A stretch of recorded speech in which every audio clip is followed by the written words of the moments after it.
Warahmatullahi wabarakatuh. Waalaikumsalam warahmatullahi wabarakatuh. Alhamdulillahilladzi adkhalal Islam kafah. Wassalatu wassalamu ala sayyidil mustafa wa ala alihi wa ashabihi ahli sidqi wal wafa. Amma ba'd. Qala Allah Ta'ala fi kitabil karim, a'udzu billahi minasy syaithanir rajim. Bismillahirrahmanirrahim. Yarfa'illahu alladhina amanu minkum walladzina utul ilma darajat.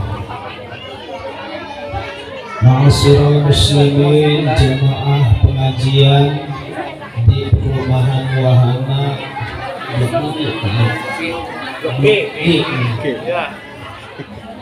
sebelum saya akan mengupas tuntas sedikit tentang isi kajian di dalam kitab yang saya bawa, teringat dengan sebuah hadis Nabi dalam hadis qudsi dan juga di dalam kitab Qissatul Awliya.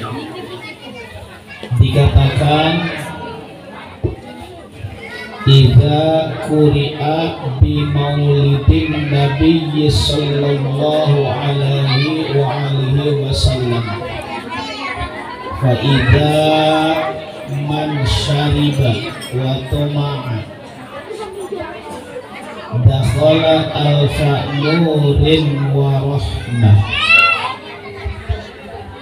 Yang sama-sama kita muliakan Ketua Dewan Kemakmuran Masjid dan Mushola, yang terhormat Ketua Rombongan Pengajian, kemudian Ketua Majelis Taklim Ibu-Ibu, aparat pemerintah, Pak RT, Pak RW, dan segenap lapisan masyarakat yang pada malam ini dalam keadaan ta'lim, mudah-mudahan senantiasa oleh Allah ilmunya diberkahkan dan kita bisa menjalankan nilai-nilai yang terkandung di dalam setelah ta'lim ini.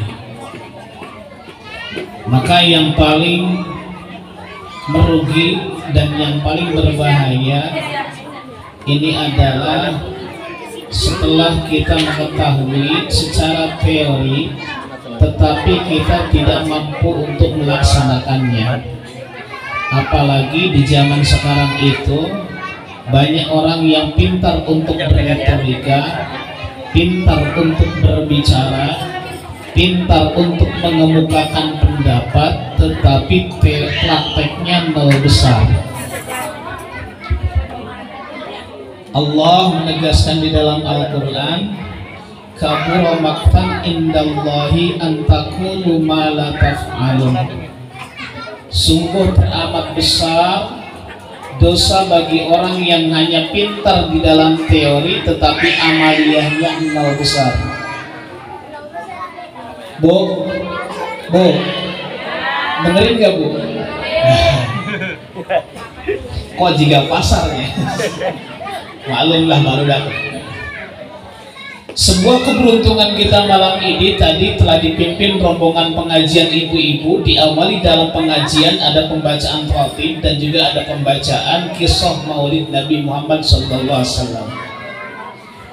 Jika kita di rumah kita, di lingkungan kita, di musola, di masjid dibacakan yang namanya ratib, baik itu ratibul haddad atau ratibul atas, kemudian dibacakan kisah maulid di dalam kitab Al-Barjanji, di dalam hadis qudsi dikatakan dakhala alfa nurin wa rahmah, maka akan masuk kepada setiap jiwa yang hadir pada saat ini adalah 1000 cahaya dan juga 1000 rahmat.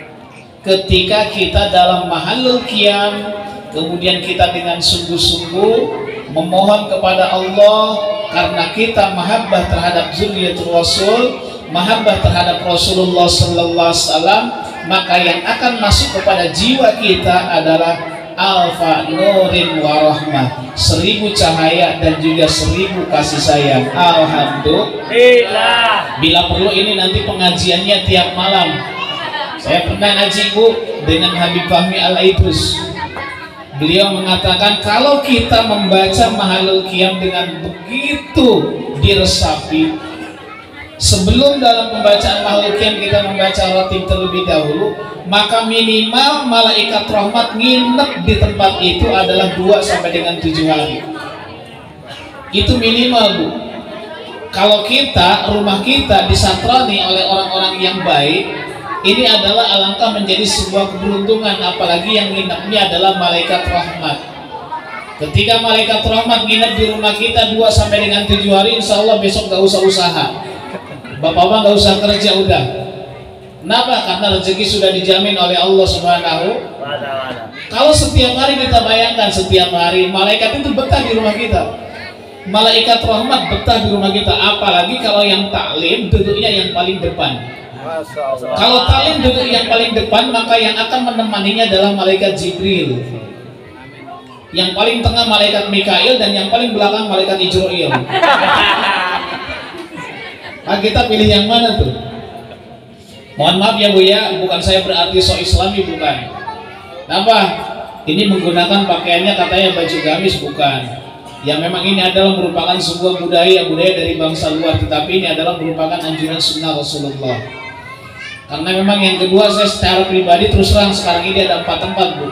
Setelah dari sini saya ngisi maulid di Kebon Kopi Serang, kemudian di daerah Cibarusa Al-Ikhlas Sami namanya, dan yang terakhir di daerah Ciranjang. Ini adalah tidak bisa diwakilkan oleh siapapun, bersama dengan istri di Ciranjang Jalan Pulau Kapuk. Ibu ngerti Bu?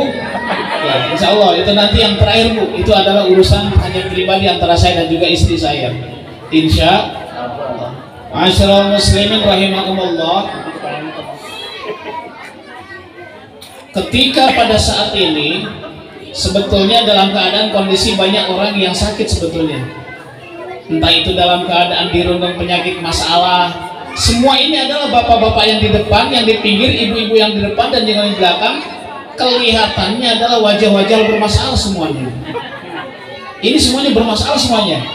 Bapak-bapak bermasalah, ibu-ibu bermasalah.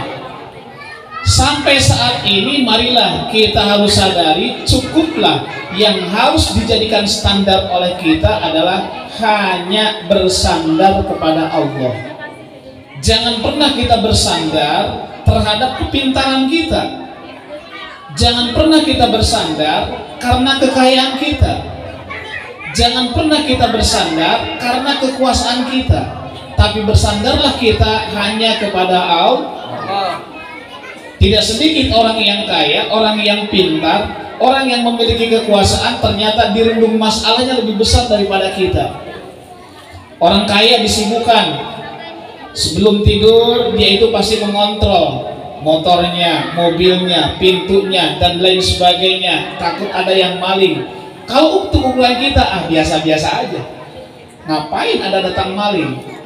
Kenapa? Karena kita nggak punya apa-apa. Ini adalah disebutkan dengan pikiran-pikiran yang tidak baik. Maka pada saat kita seharusnya adalah dengan rasa syukur. Bapak Ibu rahimakumullah, syukur itu kalau kita dalami, ini ada 2 bagian. Yang pertama itu adalah ada syukur amali, dan yang kedua ada syukur i'tiqadi. Syukur amali adalah syukur perbuatan. Kita ambil contoh, mohon maaf nanti saya akan kaji di dalam kitab salah satu karya dari kitab Wasiatul Mustafa sedikit. Wasiatul Mustafa. Syukur amaliyah ini adalah syukur perbuatan. Kita ambil contoh, kita biasanya hanya bisa secara lisan untuk membaca bacaan wudu. Kita baca wudu, Allahumma fadjadayya. Bacaannya tekos gitu. Padahal bacaannya bukan Allahumma fadjadayya, tapi Allahumma fadjadayya. Allahumma fadjadayya min ma'asyika. Kita bukan hanya sebatas di bibir, bisa mengungkapkan itu, tetapi nilai di dalam Allahumma hfadz yadayya itu seperti apa? Kalau kita pahami dan juga artikan Allahumma hfadz yadayya, ya Allah jagalah tanganku mimma asyika, dari seluruh bentuk kemaksiatan, kulliha tegese sakabehe. Tegasnya itu adalah seluruhnya, ya Allah hindari diri ini, tangan ini dari seluruh bentuk kemaksiatan. Kalau tangan ini masih bisa melakukan hal-hal yang tidak baik, mengambil harta orang lain, atau yang bukan haknya kita manfaatkan, maka berarti bukan bacaan wudunya yang salah, tetapi kita tidak memahami isi bacaan wudu itu sendiri. Karena isi bacaan wudu pada saat Allahumma hfadz yadayya ini adalah kita memohon kepada Allah dijaga tangan kita mimma asyika kulliha. Allahumma inni ala dzikrika wa syukrika wa husni ibadatik, senantiasa bibir kita adalah berzikir kepada Allah Subhanahu. Makanya tadi itu adalah salah satu bentuk zikir, Bu. Misalkan nih, kita senantiasa hafal yang namanya sholawat-sholawat, cuma nama istilahnya nggak tahu. Pernah nggak kita tahu yang namanya sholawat burdah? Nukumah sholawat burdah, mohon maaf. Sebetulnya kita tahu sholawat burdah, cuma pada saat diungkapkan yang mana sih sholawat burdah? Kita yang tahu biasanya sholawat Nabi, Allahumma sholli sholatan kamilatan wa sallim salaman tamman ala sayyidina Muhammadin allazi taqallu bil qadu wa tanfariju bil qadu bil awaitu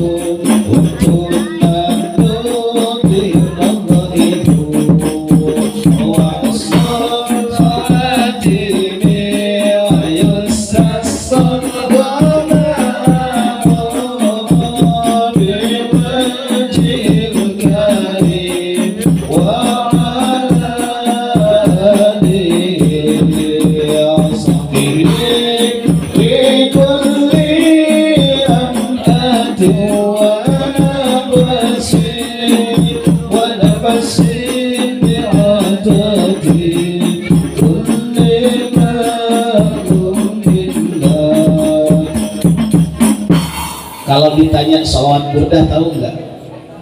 Nukumah sholawat burdah. Yang bagaimana sholawat burdah? Padahal sering kita ucapkan itu. Hanya nama istilahnya saja yang kurang tahu.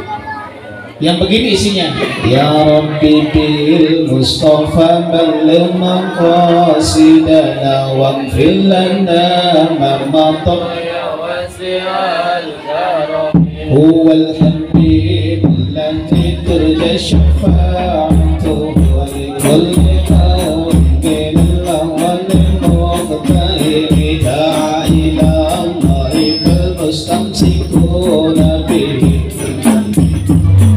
Abdullahi Munkasimi ya Rabbi bil Mustafa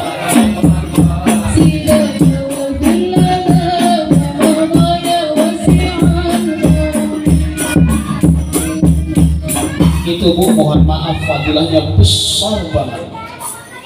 Kalau ibu, bapak dan yang lainnya memiliki anak yang dalam keadaan dirundung sakit, diuji oleh Allah, kita punya keluarga yang memiliki penyakitnya begitu berat, entah itu penyakitnya A, B, C sampai dengan Z, maka dianjurkan untuk dibacakan sholawat burdah. Insya Allah kalau kita komitmen dan juga konsisten di dalam membaca sholawat al-burdah ya Rabbi bil Mustafa, kemudian di depan kita ada airnya, anak kita lagi tidur, pada saat bangun tidur biasanya minum, pengen minum, ambillah air itu. Maka ini adalah sebagai penetralisir untuk detoksinasi seluruh penyakit yang ada di awak tubuh kita. Hanya kita yang tidak paham sebetulnya. Tidak pahamnya apa? Fadilah di dalam sholawat burdah itu sendiri. atau pada saat kita memiliki anak yang kurang cerdas, anaknya super kurang cerdas, dalam bahasa kita mohon maaf idiot, intelektualnya di bawah rata-rata, oleh kita dawamkan sholawat bur. Atau ibu-ibu punya suaminya bajak malam terus, hobinya karena mancing terus, nyanyi manuk terus, nyanyi manuk, kemudian mancing sampai 2 malam supaya betah suami itu. Ibu kalau pengen suaminya betah di rumah, pada saat suami kita lagi tidur, sediain air oleh kita, tanpa sepengetahuan si suami itu, bacakanlah ya Rabbi bil Mustafa. Insya Allah kalau dibacakan itu dan juga pelayanan ibu dan memuaskan, suami bakal betah di rumah insya Allah. Termasuk bapak-bapak juga sama, punya istri hobinya ngutang terus ngutang. Nggak tahu-tahu ada tamu tadi undang, ternyata ini adalah dari Lajada. Ternyata ada tamu dari Sofi. Wah, ini istri kita punya itu. Pada saat tidur insya Allah bacakan sholawat bur ya Rabbi bil Mustafa. Insya Allah istri kita akan berhenti untuk mengutangnya kalau kita membacakan itu. Pernah Pak? Kalau anak kita ingin cerdas, ya memang biarin. Kalau kondisi anak-anak dimanapun seperti ini, gandeng, berisik, tapi malaikat lagi senyum.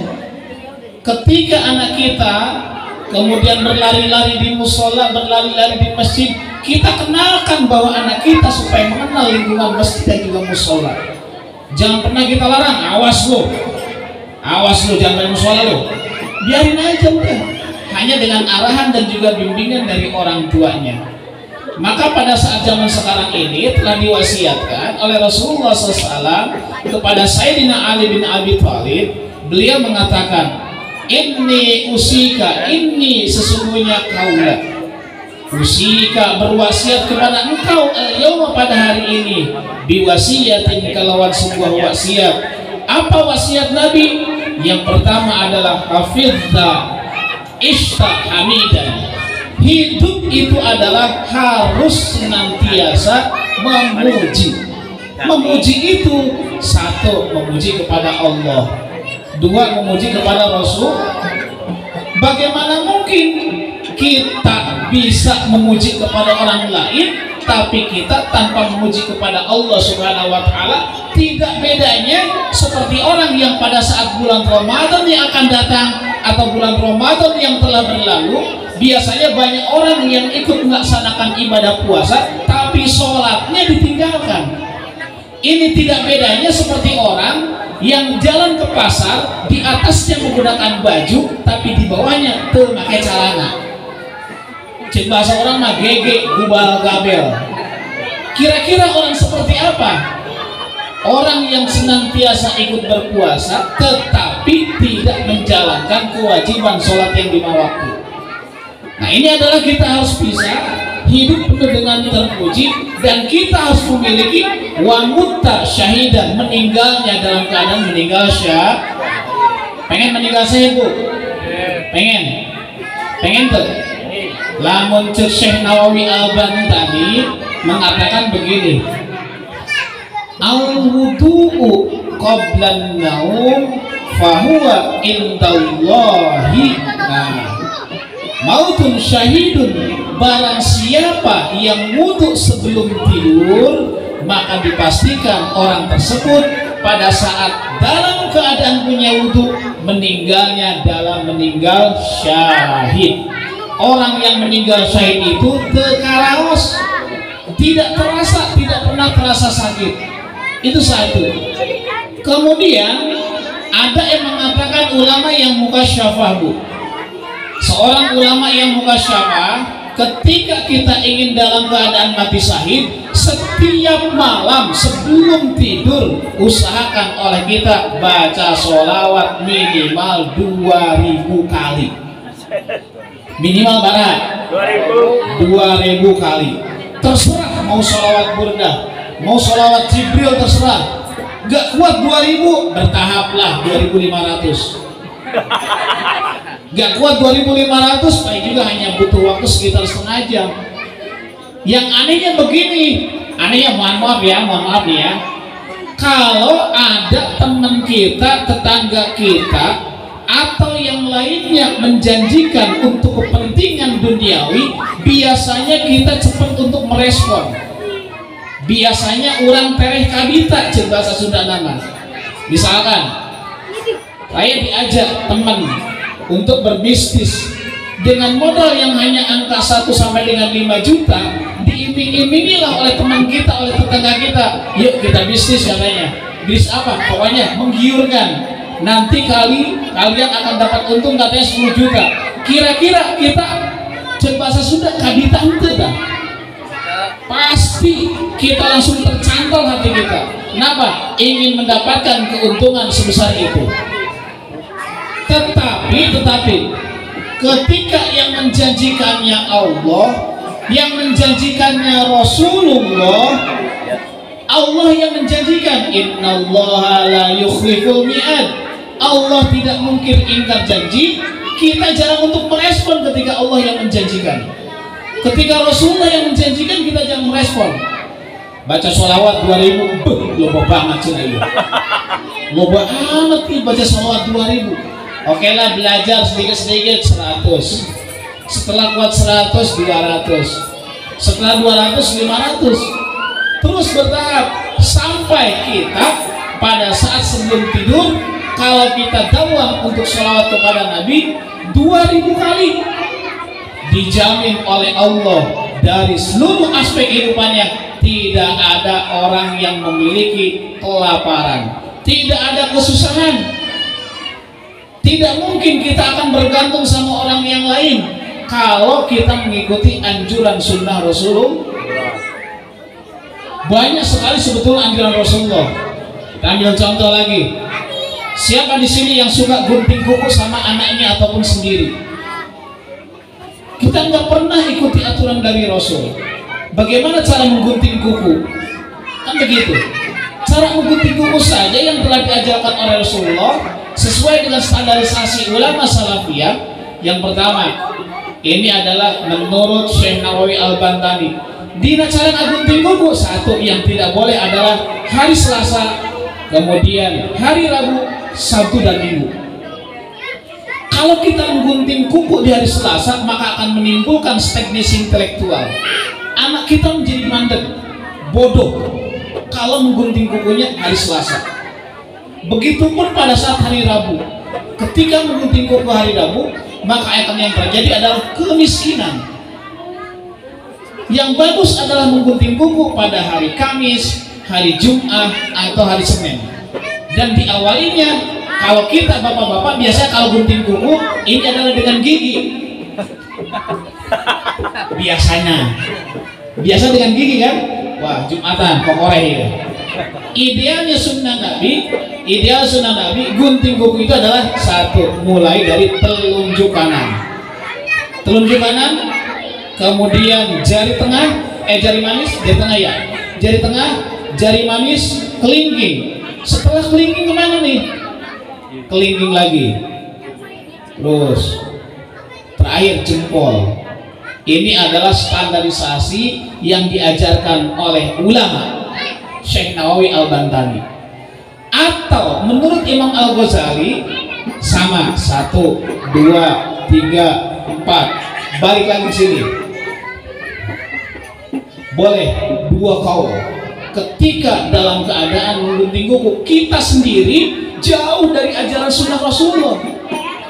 Bagaimana mungkin kita akan bahagia? Bagaimana mungkin kita akan selamat? Sehingga SOP dari Rasulullah itu kita tinggalkan. Banyak dari hal-hal yang sangat sederhana. Ngopi, bapak-bapak ini. Bapak-bapak ngopi biasanya satu, kalau dalam keadaan panas ditiup biar dingin, atau ibu-ibu lagi nyusu ngeteh ditiupan, atau nasi yang musim panas ditiup, makruh kan gitu, nggak boleh ditiup, biarin aja. Kalau mau dikipasin pakai kipas, pakai alat yang lain. Kalau misalkan dilakukan secara langsung gelap makruh. Standarisasinya seperti itu. Maka saya pernah membaca buku yang dikarang oleh Philip Jones. Beliau adalah seorang dokter ahli dalam dari Amerika, mengatakan dia begini, usaha saya, profesi saya akan bangkrut. Profesi saya akan bangkrut manakala orang-orang Islam mengikuti anjuran nabinya.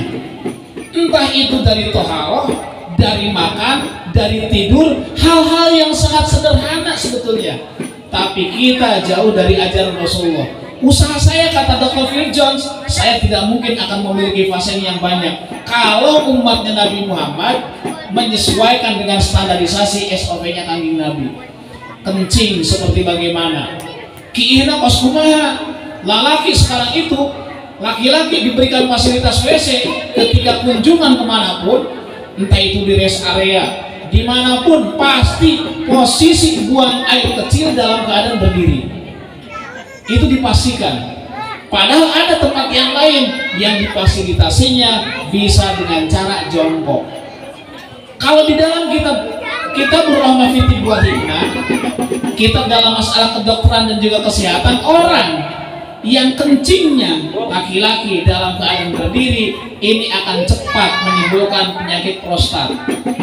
Lamun kiina samari nangtung, kurang lolobana kita kebanyakan nih, jujur aja, jangan ada dosa di antara kita. Kebanyakan kita dalam keadaan toharoh, dalam keadaan kita seperti itu, apakah posisinya berdiri atau posisinya jongkok?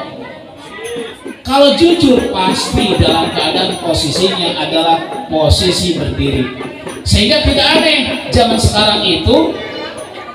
sekarang banyak orang-orang yang terdampak penyakit-penyakit yang aneh. Cepet banget, baru usia 40-45 tahun udah rematik, udah sakit pinggang lain sebagainya. Penyakit yang tidak ada akan semakin dekat terus. Kenapa? Karena kita jauh dari standarisasi Rasulullah. Minum saja kan begitu. Nah ini, jadi yang kedua yang diamanatkan oleh Rasulullah terhadap anaknya atau menantunya Sayyidina Ali bin Abi Thalib Kalmawajah, ketika kita ingin dalam keadaan mutasyahidan, meninggal dalam keadaan syahid, Imam Ghazali itu kalau setiap sholat nih, pada saat baca iftitah, Allahu Akbar kabira walhamdulillahi katsira wa subhanallahi bukratan wa asila, inni wajjahtu wajhiya lilladzi fatara as-samawati wal ardh hanifan musliman wa ma ana minal musyrikin, inna salati wa nusuki wa mahyaya wa mamati lillahi rabbil alamin la syarika lahu wa bidzalika umirtu ana minal muslimin. Imam Ghazali itu tidak langsung Al-Fatihah, tapi Imam Al-Ghazali ditambah dengan doa agar senantiasa hidupnya dalam keadaan Islam, meninggalnya pun juga dalam keadaan Islam. Kita nggak tahu, walaupun memang ada tetangga kita, ada teman kita, waduh ini kayaknya orangnya beragajulan, orangnya seperti ini, kita nggak bakal tahu orang itu di penghujung hidupnya bisa saja husnul khotimah. Imam Ghazali sering nambahin doanya, kalau orang yang sholatnya benar berarti begini, wa ana minal muslimin. Imam Ghazali nambahinnya, Allahumma inni a'udzubika min an tasudda anni wajhaka yaumal qiyamah, Allahumma inni ahyini musliman wa amitni musliman. Baru Al-Fatihah. Pernah gitu? Wah tinggal nih, asana macan pernah can apa? Tinggal kita bidaya sokai.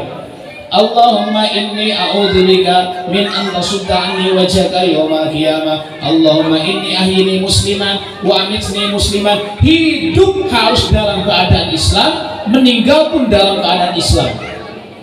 Bukankah Allah telah menegaskan udkhulu fis silmi kafah, masuklah kita kepada agama Islam secara komprehensif, secara menyeluruh, secara integral. Jangan kita mengenal Islam itu hanya secara cangkangnya, tapi kenalilah Islam itu secara dalam. Kalau kita sudah mengenal Islam secara dalam, tidak ada yang namanya hukum Islam yang memberatkan, gak ada. Justru diri kita sendirilah yang memberatkan pikiran kita sendiri. Islam tidak pernah memberatkan, hanya kita saja yang memberatkan. Wah, kesannya sholat harus tepat waktunya. Sholat itu kalau tepat waktu, berjamaah terus, tinggal milih bapak, ibu, dan yang lainnya. Apakah nanti di yaumil qiyamah wajah kita ingin seperti matahari? Apakah ingin seperti rembulan? Apakah ingin seperti bintang?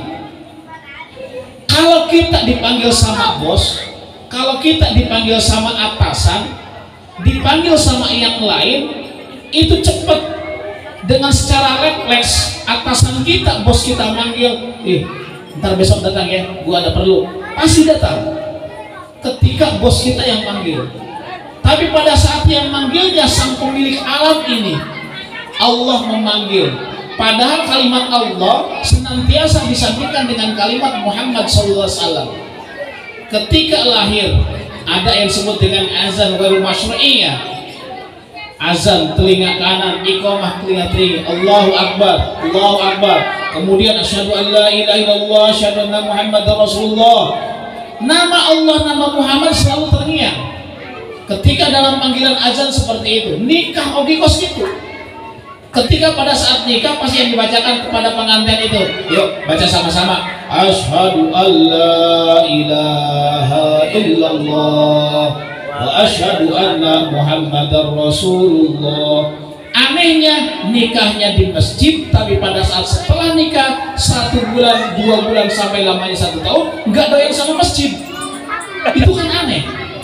Kalau nikah paling di masjid, tetapi pada saat kehidupan sehari-hari jauh dari masjid. Yang jadi khawatir itu adalah pada saat si A ini meninggal dunia dibawa ke masjid, kalau masjid bisa ngomong, mungkin ngomongnya begini, emang lu siapa? Gua kenal kagak. Kenapa? Lalu nggak pernah bertamu ke rumah gua. Kalau masjid itu bisa ngomong, tapi yakin bahwa itu adalah nanti suatu saat akan bisa ngomong. Seluruh makhluk-makhluk Allah ini pasti akan menjadi saksi. Makanya kita dianjurkan, disunnahkan ketika dalam pelaksanaan sholat sunnah, setelah kita sholat wajibnya pindah tempat, pindah sebagai saksi. Saya duduk di sini, ibu-ibu duduk di sana. Pada saat kita banyak dosa, kemudian oleh malaikat saking gemesnya akan nyiksa kita, ternyata keramik ini jadi saksi. Kata keramik, ntar dulu kan, lu ngapain main gebot-gebot baik? Lu ngapain mau mukul gua? Jangan dulu, ntar. Kenapa? Dulu di Posyandu saya pernah dijadikan tempat duduk oleh Ibu Siti. Wah, nggak jadi tuh. Dihalangi sama siapa? Ama yang telah kita jadikan duduk. Ya ayyuhalladzina amanu qu anfusakum wa ahlikum nar wa quduha an-nas wa hijaratu 'alaiha malaikatun ghiladun syidadun la yasuna ma amarahum wa yaf'aluna ma yu. Bahan bakar api neraka itu adalah batu. Bahan bakar api neraka itu adalah manusia. Batulah yang dulu dijadikan sesembahan. Berarti hubungan klausanya, sebab akibatnya ketika batu di alam bumi ini dijadikan tempat ibadah kepada kita, ini akan menjadi sebuah wasilah. Satu. Yang kedua, makanan pun juga begitu, Pak. Kalau setelah pengajian, ini makanan tidak boleh ada yang tersisa, minuman tidak boleh ada yang tersisa. Maka yang diuntungkan ibu-ibu biasanya kalau pengajian itu bawalah tas yang banyak kantongnya. Ini yang sangat menguntungkan. Kenapa? Tadi telah ada dibacakan Fatihahnya, telah dibacakan ratibnya, telah dibacakan maulid nabinya, telah dibacakan ayat Al-Qur'annya. Di dalam ini, di dalam makanan dan minuman yang telah dibacakan ada keterangannya. Dari mana? Dari hadis Imam Ahmad radhiyallahu anhu.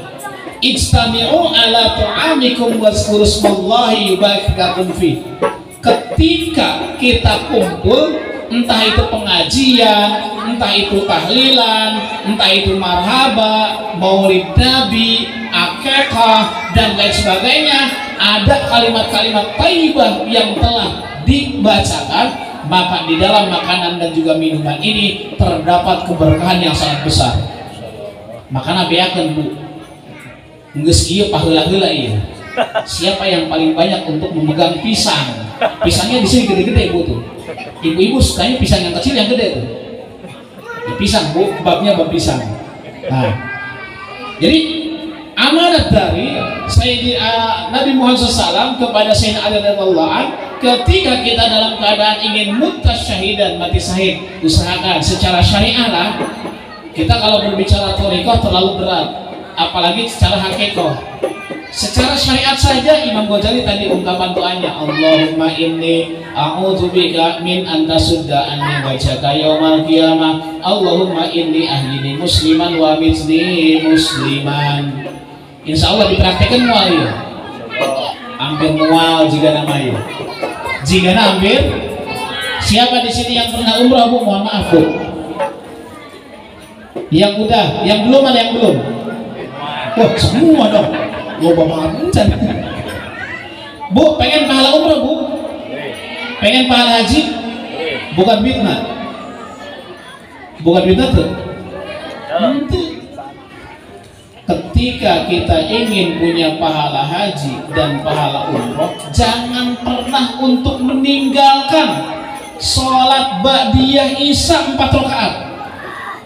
Kalau kita sholat ba'diyah isya 4 rakaat, maka pahalanya adalah seperti orang yang melaksanakan ibadah umrah di bulan Ramadan di Masjidil Haram, kemudian mendapatkan pahala Lailatul Qadar. Silakan lihat kitab di dalam Tanqihul Qaul. Itu pahalanya gede Bu. Pertanyaannya, gaib itu setelah kita sholat isya, laksanakan sholat ba'diyah 4 rakaat, bukan 2 rakaat. Kita biasanya milihnya yang sedikit terus. Kalau yang menjanjikannya Allah, yang menjanjikannya Rasulullah, biasanya pilihan kita yang paling sedikit. Sholawat 3, 7, 9, 11, 21. Mahi cenah hiji oke, enggak segitu. Satu juga katanya cukup daripada enggak sama sekali. Kenapa? Karena yang menjanjikannya Rasulullah. Padahal kita enggak mungkin ada Bu. Tidak mungkin adanya manusia, tidak mungkin adanya makhluk Allah yang lain tanpa Allah menciptakan skenario nurnya Muhammad. Punten ieu bahasana rada-rada ilmiah ngerti moal ieu ini. Karena Nabi Muhammad itu kalau secara pengertian mimnya artinya itu adalah maujudul khalaik bisababi. Kemudian huruf ha hayatul khalaik bisababi. Kemudian ada huruf mim yang berikutnya, mautul khalaik bisababi. Huruf dal, dukhulul khalaik bil jannah bisababi. Sama apa? Tuh. Nama Nabi Muhammad itu sebagian dari ahli mufasir mimnya artinya adalah maujudul khalaik bisababi. Adanya kita, adanya manusia, adanya tumbuhan, malaikat, planet dan yang lainnya karena Allah telah menciptakan skenario Nur Muhammad. Nabi Adam saja Bu, mohon maaf, Nabi Adam tobat sama Allah 100 tahun gak diijabah doanya oleh Allah. Itu Nabi Adam sampai bebel kesekan, cek bahasa Jerman nama, sampai dengan mati-matian ingin tobatnya diterima oleh Allah, tapi oleh Allah ditolak doanya. 100 tahun beliau sujud. Bayangkan oleh kita, jidat kita 100 tahun tanpa diangkat oleh Allah, kemudian tidak dikabulkan doanya. Itu Nabi Adam melakukan kesalahannya 1 kali. Nabi Adam melakukan kesalahan 1 kali ketika di surga, apalagi kita kesalahannya bukan 1 kali, setiap menit. Makanya kita nggak nyambung, nggak nyetrek. Cita-cita ingin ke surga tetapi kemaksiatan dan perbuatan dosa senantiasa kita lakukan. Kayaknya nggak nyambung gitu. Nabi Adam saja melakukan kesalahan 1 kali diusir oleh Allah, kemudian di bumi beliau mohon ampun. Dengan doa-doanya Nabi Adam beliau tidak diterima tobatnya oleh Allah. Karena kasihan malaikat Jibril kasihan, aduh, ia ninggalin Nabi Adam, geus ngadoa bebeakan, udah abis-abisan Nabi Adam, dibisikilah oleh malaikat Jibril, hai Adam, sebutkan nama kekasih Allah Muhammad yang di tiang aras telah nempel nama Muhammad itu. Kemudian Nabi Adam baru memohon kepada Allah, ya Allah, atas nama makhluk kekasih yang paling mulia Muhammad sallallahu alaihi wasallam, mohon ampun ya Allah. Langsung saat itu diterima doanya oleh Allah, langsung ucapan Rabbana zolamna anfusana wa in lam taghfir lana wa tarhamna lanakunanna minal eta teh melakukeunana satu kali. Kita lebih banyak untuk tobat ataukah lebih banyak untuk melakukan kesalahan? Wallahu a'lam. Hanya kita ingin pada saat meninggalnya mati syahid, maka lakukanlah hal-hal yang terbaik. Kalau kita kebiasaannya, maaf ya, kalau kita kebiasaannya, silakan nanti di dalam kitab Tasawuf Ibad. Kalau kita kebiasaannya berkumpul dengan orang-orang yang tidak baik, maka kemungkinan meninggalnya dalam keadaan seperti hobi kita. Kita dalam keadaan ngeriung, kalau laki-laki 4 orang, sama-sama satu sama lain saling mendoakan, mati lu, modal sih aja nih, main gaple. Tapi hari itu mah wajar lah, asal tuh pakai duit. Hanya sekarang itu awas bu, hati-hati ibu-ibu ya, periksa HP anak-anak kita, HP suami kita. Khawatir sekarang itu yang namanya perjudian bukan secara nampak, tapi secara pergaiban ada di dunia maya. Main slot. Ini bukan di sini, di sono. Main slot, main ML, Mobile Legend. Ayah begitu ayah? Bu, ada nggak suami kita yang begitu bu? Nih katanya saya dapat rezeki dari mana? Hasil slot. Dapat berapa? 500.000. Dimakan oleh anaknya, dimakan oleh istrinya, kemudian jadi darah daging. Khawatir itu. Makanya wajar anak kita banyak yang melawan sama orang tuanya. Kenapa? Karena dijejeli dengan harta yang kurang baik. Nah, ini adalah pada saat kita ingin membangun, menjadikan meninggal dalam keadaan syuhada. Wa ba'asa, kemudian Allah mengutus nanti di yaumil qiyamah faqihan, yaitu adalah orang-orang yang ahli fikih atau ahli agama dan juga aliman, orang-orang yang alim. Sekarang itu banyak Pak, mohon maaf. Kalau di dalam keterangan hadis dari Qutbi mengatakan begini, afaduddin salasun, faqihun fajirun wa imamun jairun wa mujtahidun jahilun. Kita dekat nih harus dengan orang-orang yang ahli fikih atau fuqaha dalam tata cara ibadahnya, usolina koskumaha. Sok sanajan pada saat kita ditanya apa sih dalil usoli? Dalil usoli, tidak naon dicenai. Dari soalnya nggak ada, saya nggak pernah belajar dalil usoli. Ada juga dalilnya al amalu binniyat, gitu. Amal-amalan itu tergantung dari kita. Kebanyakan taklid, mohon maaf bu. Kebanyakan dari kita itu adalah taklid. Taklid itu dalam bahasa kita sailu-ilu nawe, hanya ngikut-ngikuti saja tanpa ada dasar yang jelas. Minimal kita ini yang sering taklim adalah statusnya ittiba minimal, walaupun gak hafal dalilnya. Yang penting kita pernah dengar dalilnya. Kalau kita pernah dengar taklim ngaji di seorang kiai, si akang ini ngaji di mana? Tuh, Sirajul Huda, Az-Zailani, Ki Haji Hasan Basri. Kita sering dengar keterangannya, saya kayak pernah dengar deh, tapi nggak hafal dalilnya. Itu telah gugur kewajiban. Minimal kita ittiba. Ittiba itu ikuti ulama-ulama kita yang memang standarisasinya sesuai dengan ajaran para ulama. Usoli seperti apa, cara meletakkan tangan seperti apa, rukunya seperti bagaimana, sujudnya harus seperti apa, kemudian tasyahudnya harus bagaimana, dan sebagainya. Kalau kita mengikuti standar ulama, ini pasti sesuai dengan standar dari Rasulullah SAW.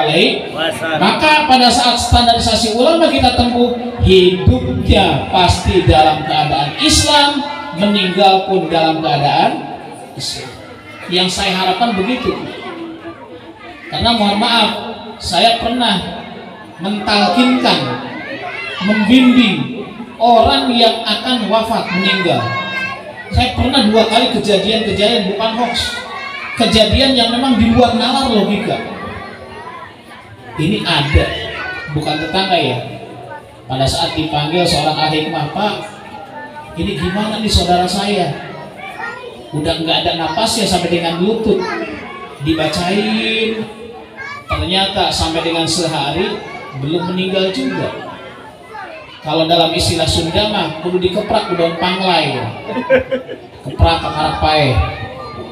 Bahasa orang ditarekahan atau ditakol ku centong.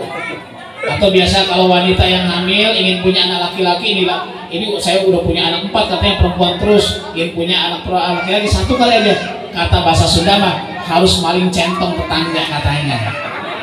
Benar tuh? Baru maling tapi benar tuh iya? Enggak, ini bukan ajaran yang benar. Masa maling benar? Tidak bedanya pada saat kita sering mendengar ada suara burung tidur tweet.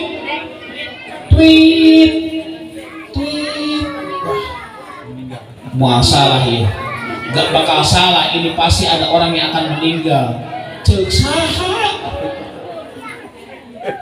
Ini namanya bisa jadi taklid. Kalau di Cibogo ada begitu ya Kang Emil. Katanya kalau makan ketupat nanti pada saat berbau kasar tidak boleh digerogot. Kalau kata orang tua, ngapa sih nggak boleh digerogot? Takut ada macan. Dipikir-pikir mau gimana? Negara kita bukan hutan belantara. Siun namanya tak? Minimal kita harus tiba. Tiba itu adalah anut mengikuti walaupun kita tidak tahu dasar hadisnya. Hadisnya tahu tapi tidak hafal. Itu namanya Kemudian yang ketiga baru harus berijtihad. Taklid, ittiba, ijtihad. Siapa ijtihad? Ijtihad itu orang menguasai 12 disiplin ilmu. Baru boleh untuk ijtihad. Sekarang itu banyak orang-orang yang hanya menggali ilmu Al-Quran tapi tanpa alat. Diterjemahkan semua dewe. Wah, begini katanya. Tanpa dilihat dulu asbabun nuzulnya. Setiap kata per kata dari kajian ilmu nahwunya seperti apa, ilmu sorofnya, ilmu balaghah, ilmu ma'ani, ilmu mantik, ilmu ba'yan, dan lain sebagainya. Kalau sudah menguasai subdisiplin ilmu 12, baru boleh untuk menjadi seorang mujtahid. Buta itu berijtihad, silakan bisa menetapkan hukum asal. Kan tadi kuasai dulu ilmu-ilmu tersebut. Hanya pintar menerjemahkan sekarang gampang, di Mbah Google juga ada. Tuh terjemahnya katanya begini. Cuman terjemahnya saja, tapi tanpa dipelajari sababiyah, asbabun nuzulnya seperti apa, hikayatnya. Nah, masyaallah muslimin rahimakumullah, maka yang pertama Allah pasti akan mengutus nanti di yaumil qiyamah kepada orang-orang yang belajar ilmu fikih dan juga orang-orang di sini ada pengajian fikih enggak? Ada kan? Fikih dari mulai toharohnya, bacaan wudunya. Kalau dalam bacaan wudu syariat mah tadi Allahumma hfadz yadayya min ma'asyika kulliha, ini syariat. Tapi kalau isinya, waduh berat, sangat berat Pak, terus terang. Saya pernah ngaji syahadatain, hanya kalimat asyhadu an la ilaha illallah wa asyhadu anna muhammadar rasulullah, ngaji itu. Hanya kalimat itu 2 tahun berturut-turut gak pernah berhenti. Ngajinya itu dari jam 8 sampai jam 4 subuh. Pulang-pulang berantem sama bini, gak bisa ngapain lagi gua katanya. Keurun-urun. Kenapa? Karena saya ingin menggali potensi tentang isi kajian syahadatain. Setelah tamat syahadatain, saya ngaji bismillah doang. Bismillahirrahmanirrahim 6 bulan asli. 6 bulan, waduh, ini pemajikan jarang diome-ome ngambek namanya. Jadi 2 tahun setengah hanya syahadat dan bismillah. Ini isinya. Makanya tatanan syariat ilmu fikih tidak boleh cobrok, tidak boleh kita semau dewe, ikuti sesuai dengan standarnya. Kalau yang paling rendah mungkin kitab Syafi'iyah. Kemudian ada syarahnya Kasyifatus Saja. Kemudian ada Kifayatul Ahya, ada Fathul Mu'in. Kemudian ada apa lagi? Ada kitab Nihayatuz Zain dan lain sebagainya. Ikuti ini. Ini akan menyelamatkan diri kita nanti di yaumil qiyamah. Kita harus senantiasa belajar ilmu fikih.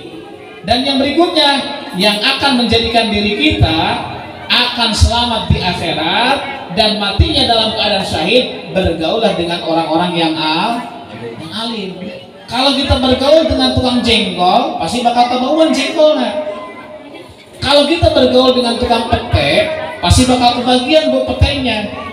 Bergaul dengan orang yang ahli khabar, minimal nanti kita akan mencicipi walaupun memang hanya 1 sendok.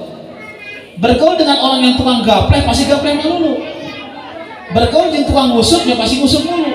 Bergaul dengan orang-orang alim ulama, pasti akan kecipratan keberkah sedikit-sedikit. Harus power of balance, harus seimbang dunia dan akhir, sesuai doa yang sering kita ungkapkan, Rabbana atina fid dunya hasanah wa fil akhirati wa qina ayat barahata. Dina tujuan doa eta ayat tilu, Rabbana atina fid dunya hasanah, ya Allah aku memohon kebaikan di mana? Dunia dulu.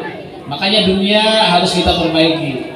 Makanya kalau suami itu adalah kewajiban sama istri, sebetulnya gede banget sebetulnya.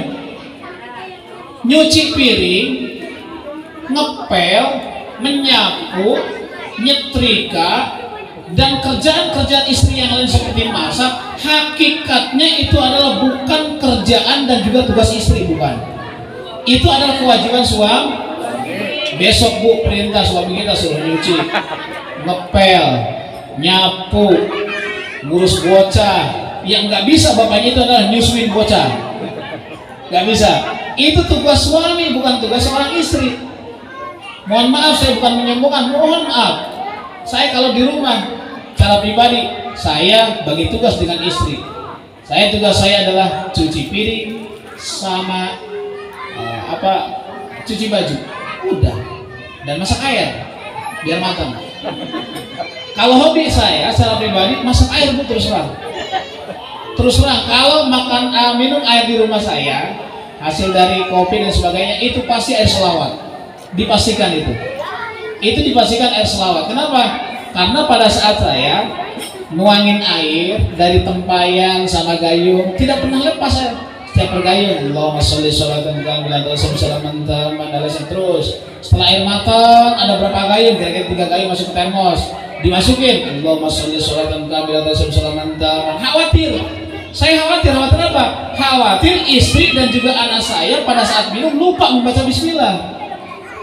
Akhirnya sudah tercover karena memang sudah kebiasaan, jadi nggak ada merasa istilah berat, nggak sangat memberatkan sekali. Ketika ada tamu di rumah ngopi, ini airnya air selawat, insya. Kira-kira bisa mau bapak-bapak di sini masak air, masak dengan baca surat Allahumma sholli sholatan, kepanjangan, enggak aja sallallahu alaihi Muhammad sallallahu alaihi wasallam.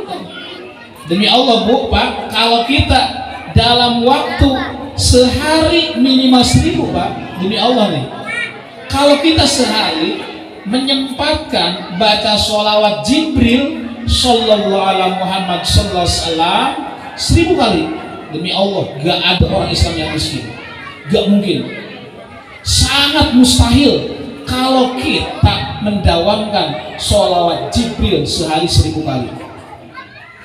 Berani. Kita biasanya nanti mengeluhnya pada saat sudah dipecat atau di PHK, aduh kerjaan susah banget. Kita ngeluh nanti pada saat anak kita mau masuk sekolah, mau masuk perguruan tinggi, aduh. Jadi orientasi kita hanya otak saja, tetapi tidak direnungkan secara hati. Kalau sudah kajiannya hati, itu tidak ada yang susah, tidak ada yang sulit, kalau standarnya adalah hati. Tapi kalau hati sudah berbenturan dengan akal, ya hati senantiasa dikalahkan oleh akal. Biasanya, aduh gak masuk akal nih, acara pengajian ada pisangnya, uang dari mana? Kemudian itu dari mana belinya? Kalau tanpa ada kekuatan hati sebetulnya. Makanya yang paling kencang adalah kekuatan hati, bukan kekuatan akal. Kalau 1 tambah 1 secara matematika manusia sama dengan 2. Tapi matematika Allah 1 tambah 1 belum tentu hasilnya 2. Bisa jadi 1000, bisa jadi 2000. Saya punya orang tua, ibu bapak menikah, punya anak 12. Berarti 1 tambah 1 sama dengan 12. Gak mungkin 1 tambah 1 sama dengan, mudah-mudahan di sini pada banyak anaknya, amin. Berani nggak? Waduh, dijaga katanya, takut lagi. Punya anak, banyak rejab. Kita takutin, takut nggak bisa mendidiknya, takut nggak ngasih rezekinya. Emang rezeki dari kita, rezeki itu dari Allah.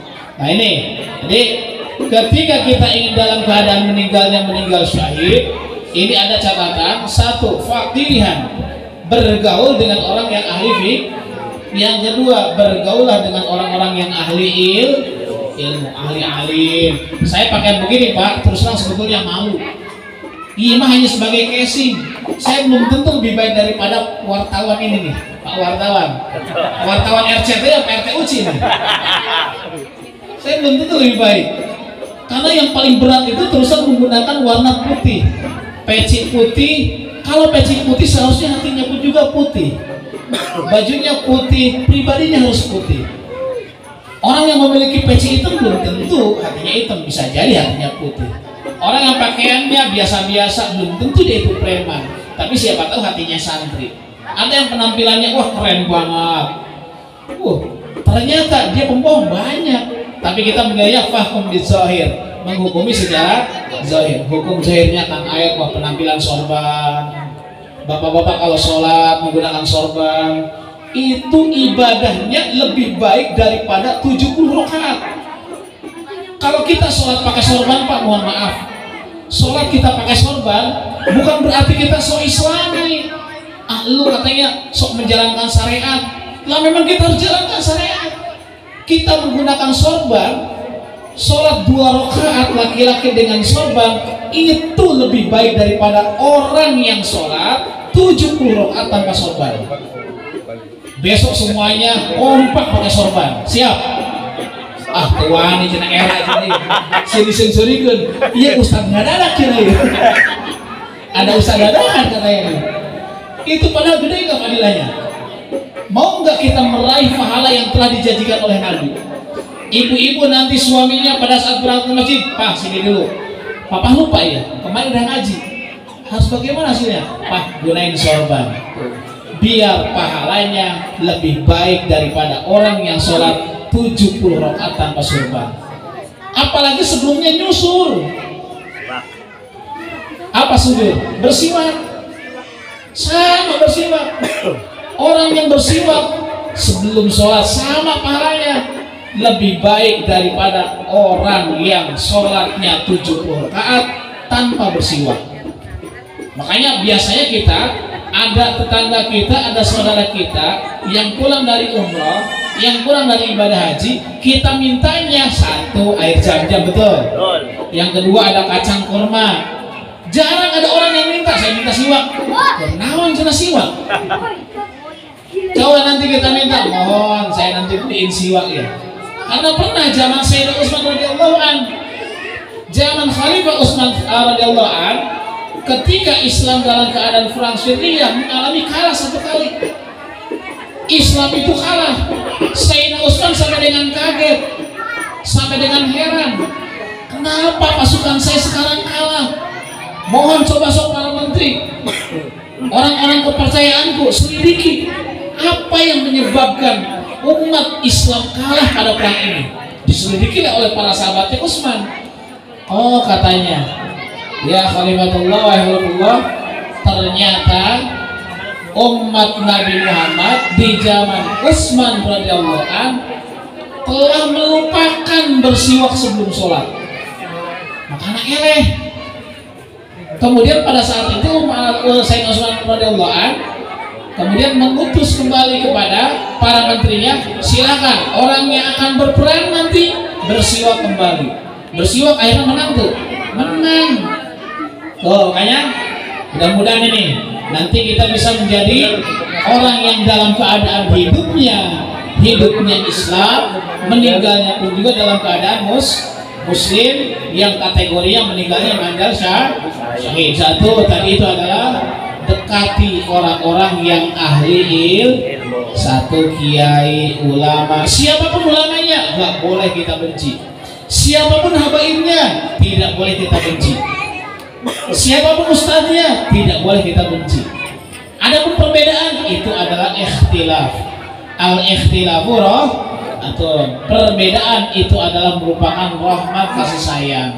Muhammadiyah adalah saudara kita. Orang Persis sama saudara kita. NU dulur orang, FPI saudara kita, mari kita untuk menyongsong bagaimana Islam supaya lebih kuat kembali, betul nggak? Nah, kalau kita sudah bersatu, Islam tidak mungkin ada yang di bawah, semuanya pasti ada di atas. Tadi yang terakhir, yang kedua tadi, ketika kita ingin meninggalnya syahid, jadilah atau dekatilah orang-orang yang alim. Mudah-mudahan ini hal yang sangat singkat dan yang sangat sederhana ini, mudah-mudahan ada manfaatnya buat Al-Fakir dan juga untuk para jamaah sekalian. Dan saya hanya berharap, berdoa ada di lingkungan kita, anak-anak kita walaupun memang dalam keadaan ngaji, aya nu lompatan, aya nu seserian, aya nu gandeng, kita tidak pernah berharap dan kita tidak pernah mengira di ujungnya pasti akan jadi salah satu pejabat Indonesia. Enggak. Jadi Menteri Pertahanan dan Keamanan, walaupun diumnya kegencet di paling pojok. Ya bisa jadi kan? Ada di sini ya, anaknya yang perempuan, siapa tahu nanti ada yang jadi Menteri Urusan Peranan Wanita. Gak ada yang menyangka lah, mudah-mudahan lah. Kita hanya berharap semoga anak-anak kita, generasi-generasi kita menjadi generasi yang unggul akidah, unggul muamalah, unggul siasah, unggul jinayah dan semuanya. Mudah-mudahan negara kita dijadikan negara yang baltatun thayyibun rabbul ghafur. Wilayah kita adalah wilayah yang penuh dengan kebarokahan. Amin ya rabbal. Pertahankan sebelum kita ngaji, usahakan ini yang namanya baca ratib dan juga baca maulid ini harus senantiasa istiqomah agar kita mendapatkan tadi alfa nurin wa rahmatin, dapat 1000 cahaya dan juga 1000 kasih sayang. Allahumma ji'alna wa ahlana wa auladana wa ustazina wa talamidina min jami' ahli ilmi wal khair wa la taj'alna wa iyyahum min ahli syarri wad dhair innaka ala kulli syai'in qadir. Allahumma ji'al ya Allah fid dunya ziyaratahu wa fil qiyamati syafa'atahu wa fil jannati wa ru'yatahu wa murafaqatahu ya arhamar rahimin. Allahumma ij'alna sabura wa ij'alna syakura wa ij'alna fi aini saghira wa fi aini nasi kabira bi rahmatika ya arhamar rahimin. Allahumma ya da'imal fadli 'ala al-bariyah ya basital yadaini bil 'atiyah ya sahibal maisaniyah salli 'ala sayyidina Muhammad khair wara واغفر لي ذنوبي في هذه العشية. السلام عليك يا رسول الله، السلام عليك يا نبي الله، السلام عليك يا حبيب الله. ابدأ بخلت سيلتي أنهيتي فبخلقي أم بخلقي يا خبير بخلقي اكف بنا يا لطيف يا عليم يا خبير يا الله يا وحيد يا أحد يا وجيد يا جواد انفحنا منك بنفذ خير. ربنا تقبل منا إنك سميع عليم، تب علينا إنك أنت التواب الرحيم. ربنا آتنا من لدنك رحمة وهيئ لنا من أمرنا رشدا. ربنا آتنا في الدنيا حسنة وفي الآخرة حسنة وقنا عذاب النار وأدخلنا الجنة مع أبرار أنسيز يا غفار يا رب العالمين. وصلى الله على سيدنا محمد النبي الأمي وعلى آله وسلم. سبحان ربك رب العزة عما يصفون وسلام الحمد لله رب العالمين. يا ربي بالمصطفى بلغ مقاصدنا واغفر لنا ما ضيع وسعنا. يا ربي بالمصطفى بلغ مقاصدنا واغفر لنا ما ضيع وسعنا.